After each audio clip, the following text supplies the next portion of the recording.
తమ పార్టీ జాతీయ అధ్యక్షులు అమిత్ షా గురించి ముఖ్యమంత్రి కేసీఆర్ వాడిన భాష ఆక్షేపణీయమని ఆ పార్టీ ఎమ్మెల్యే బీజేఎల్పీ నేత కిషన్ రెడ్డి ఆగ్రహం వ్యక్తం చేశారు. హైదరాబాద్ బీజేపీ ప్రధాన కార్యాలయంలో ఏర్పాటు చేసిన మీడియా సమావేశంలో కిషన్ రెడ్డి మాట్లాడారు. అమిత్ షా వ్యాఖ్యలకు తాము ఇప్పటికీ కట్టుబడి ఉన్నామని, తెలంగాణకు ఇచ్చిన నిధులను నిరూపిస్తామన్నారు. నిరూపిస్తే రాజీనామా చేస్తానంటూ చెప్పిన కేసీఆర్ మాటకు కట్టుబడి ఉండాలని అన్నారు. అమిత్ షా క్షమాపణలు చెప్పాలని కేసీఆర్ అనడం హాస్యాస్పదంగా ఉందని ఎద్దేవా చేశారు. పార్లమెంటులో బీజేపీ మద్దతు ఇచ్చినందువల్లే తెలంగాణ ఏర్పడిందనే విషయాన్ని కేసీఆర్ గుర్తుంచుకోవాలని చెప్పారు. కేసీఆర్ ఒక్కడి వల్లే తెలంగాణ రాలేదని అన్నారు. కేసీఆర్ బెదిరింపులకు భయపడేవారు ఎవరూ లేరని ఆయన అన్నారు. కేసీఆర్కు ముందుంది ముసళ్ల పండగ అంటూ హెచ్చరించారు. మరి ఆక్షేపణీయమో, ఇది ఖండించదగినటువంటి విషయం. ఒక ముఖ్యమంత్రి స్థాయి ఆ రకంగా దిగజారి మాట్లాడకూడదు. ఈరోజు ఎందుకు మాట్లాడారని ఈరోజు ప్రజలు అనుకుంటా ఉంటే ఆయనలో అభద్రతా భావం ఉంది. ఆ అభద్రతా భావంతో అసహనం పెరిగిపోయింది. కాబట్టి ఈరోజు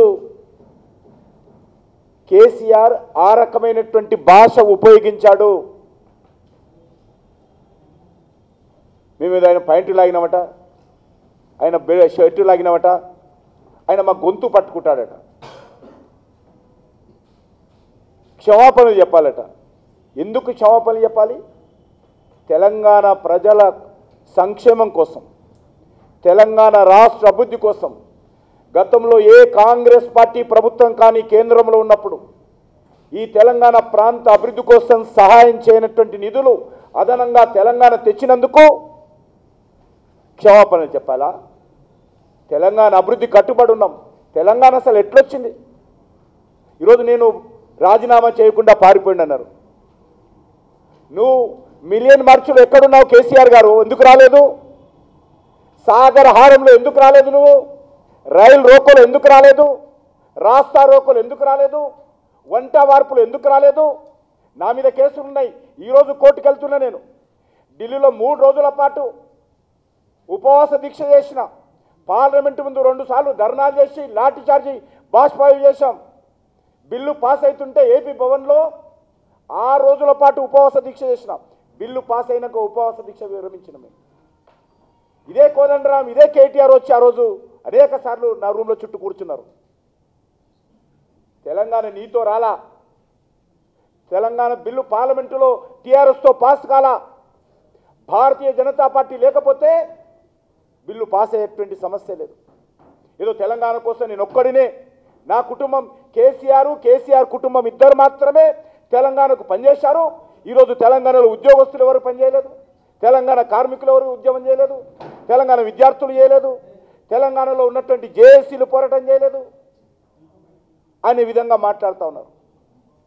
ఈరోజు తెలంగాణ ఉద్యమకారుల మీద తుపాకులు పెట్టి పేల్చి ఆ యొక్క త్యాగాల మీద ఏర్పడ్డటువంటి తెలంగాణ రాష్ట్రంలో ఈరోజు చెప్పిన మాటను కాదని ఆ సీట్లో కూర్చొని పరిపాలన చేస్తున్నటువంటి మీరు భారతీయ జనతా పార్టీని తెలంగాణ విషయంలో విమర్శిస్తారా?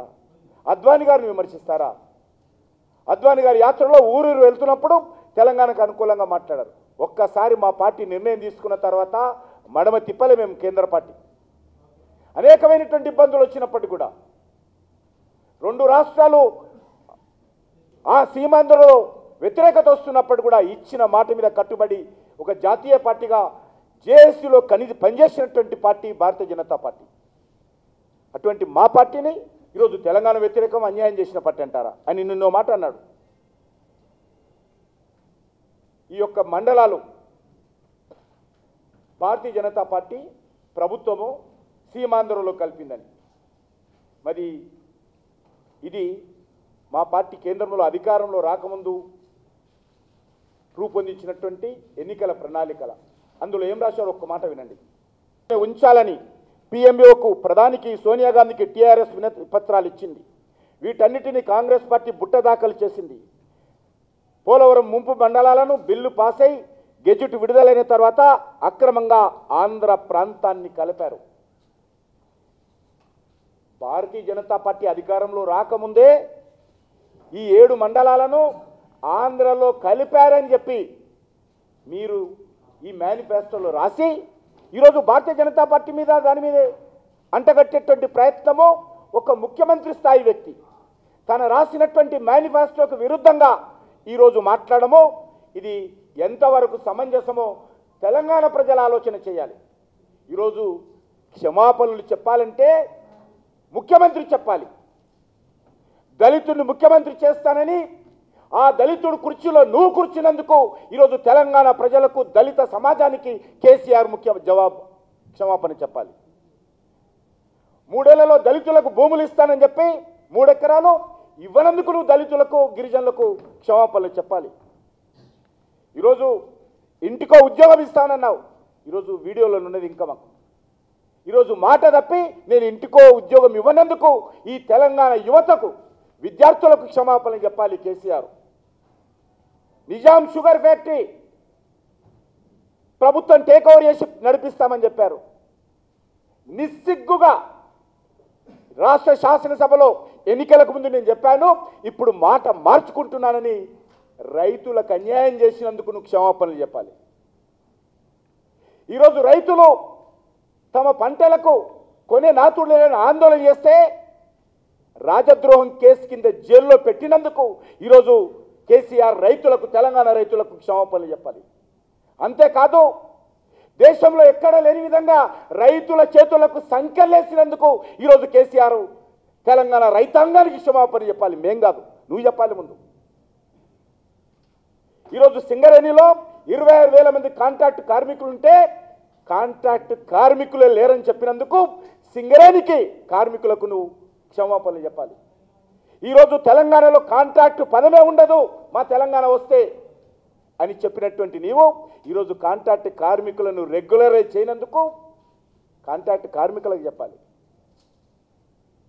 ఈరోజు మహిళా కమిషన్ లేదు, కనీసం మంత్రివర్గంలో మహిళా మంత్రి లేదు. నువ్వు క్షమాపణలు చెప్పడానికి తెలంగాణ మహిళా లోకానికి కేసీఆర్ క్షమాపణలు చెప్పాలి, మేం కాదు. ఒక్క మహిళా మంత్రి వేయలేనటువంటి ప్రభుత్వం దేశంలో ప్రపంచంలో ఎక్కడ కూడా ఇటువంటి ప్రభుత్వం ఉండదు. ఒక మహిళా మంత్రి లేనటువంటి ప్రభుత్వము 50% జనాభా ఉంటే మహిళలకు అన్యాయం చేస్తూ అవహేళన చేస్తూ మహిళల ఆత్మ గౌరవాన్ని దెబ్బతీసే విధంగా ఈరోజు ప్రభుత్వం నడుపుతున్నందుకు నిజాం కాలంలో కూడా మహిళలను బయటికి రానిచ్చేవాళ్ళు కాదు. ఈరోజు కేసీఆర్ సరిగ్గా నిజాం పరిపాలన కొనసాగిస్తున్నాడు తెలంగాణలో. అందుకే నిజాం ఏ రకంగా మహిళలను బయటికి రానివ్వలేదో కేసీఆర్ కూడా ఈరోజు మహిళా మంత్రిని లేకుండా ఫిరాయింపుదారులతో తెలంగాణ ద్రోహులతో నింపాడు.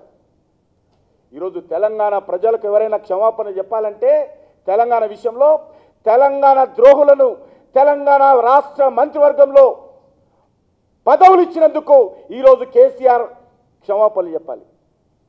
తెలంగాణ జేఏసీకి నాయకత్వం ఇచ్చినటువంటి కోదండరామును తెలంగాణ వచ్చిన తర్వాత ఎన్నిసార్లు అరెస్ట్ చేశారో దానికి క్షమాపణ చెప్పాలి తెలంగాణ ఉద్యమకారులకు. నువ్వు తెలంగాణ ఉస్మానియా విశ్వవిద్యాలయంలో విద్యార్థులు ఉద్యోగాల కోసం ఆందోళన చేస్తే అక్రమ కేసులు పెట్టి చెర్లపల్లి జైలుకు పంపించినందుకు ఈరోజు తెలంగాణ విద్యాలోకానికి విద్యార్థులకు కేసీఆర్ క్షమాపణ చెప్పాలి, మేంగా చెప్పాల్సింది.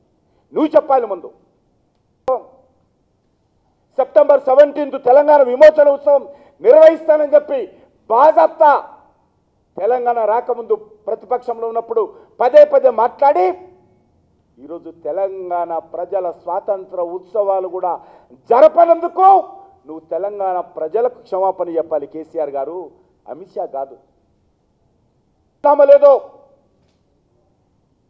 మీ ప్రగతి భవన్లో కూర్చొని చర్చ కాదు, మధ్యవర్తిని పెట్టండి ఎవరినైనా, మేము చూపిస్తాను లెక్కలు, మీరు చూపించండి. మీరు ఏదైతే రాజీనామా కట్టుబడి ఉన్నానని ముఖ్యమంత్రి చెప్పారో ఈ సవాలును స్వీకరిస్తుంది భారతీయ జనతా పార్టీ.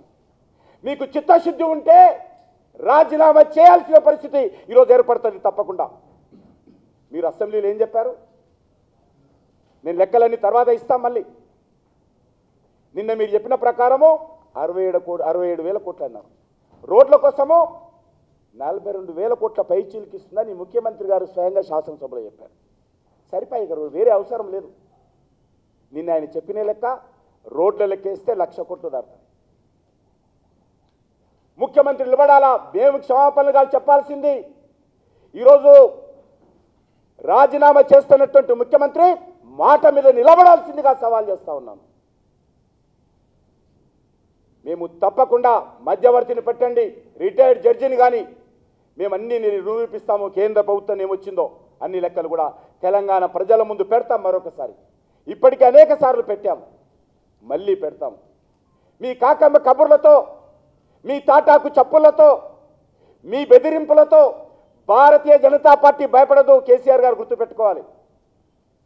అక్కడ ఉన్నది మన్మోహన్ సింగ్ లాంటి ప్రభుత్వం కాదు, మోడీ ప్రభుత్వము. ఢిల్లీలో ఉన్నది కాంగ్రెస్ పార్టీ ప్రభుత్వం కాదు, భారతీయ జనతా పార్టీ ప్రభుత్వము. ఖచ్చితంగా ఈ దేశము సబ్కే సాత్ సబ్కే వికాస్ అనే నినాదంతో అన్ని ప్రాంతాల అభివృద్ధి కోరుకుంటున్నటువంటి పార్టీ. ఖచ్చితంగా చేసినటువంటి సవాలు మీద ఈరోజు కేసీఆర్ నిలబడాలి. ఆయన చెక్ పవర్ ఇవ్వడం కాదు. అమిత్ షా గారు చెప్పింది ఏ రకంగా 14th ప్లానింగ్. అమిత్ షా గారు ఏదో అన్నారు, ఎన్నికల తర్వాత మాట మార్చారు. నేను ఇప్పుడు చెప్పాను కదా, నువ్వెన్ని మాట మార్చావు? మేము మాట మార్చాలా. ఖచ్చితంగా విదేశాలను నల్ల డబ్బు తీసుకెళ్ళడం కోసం మేము సిద్ధంగా ఉన్నాం. కానీ నువ్వు ఈరోజు దమ్ముంటే, ధైర్యం ఉంటే కాంట్రాక్ట్ కార్మికులను రెగ్యులర్ ఇచ్చాయి. ఈ రాష్ట్రంలో 23,000 మంది ఇల్లు లేనటువంటి పేద ప్రజలు ఉన్నారు. అందరికీ 2 బెడ్రూమ్ ఇస్తానన్నావు, ఇవ్వు. అవేవి చేయకుండా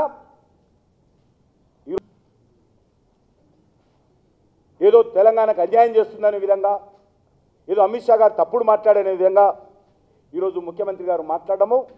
ఇది మున్సిపల్ ఎలక్షన్స్లో అయినటువంటి యాడ్స్ ఇవన్నీ కాదు, ఇచ్చినట్టు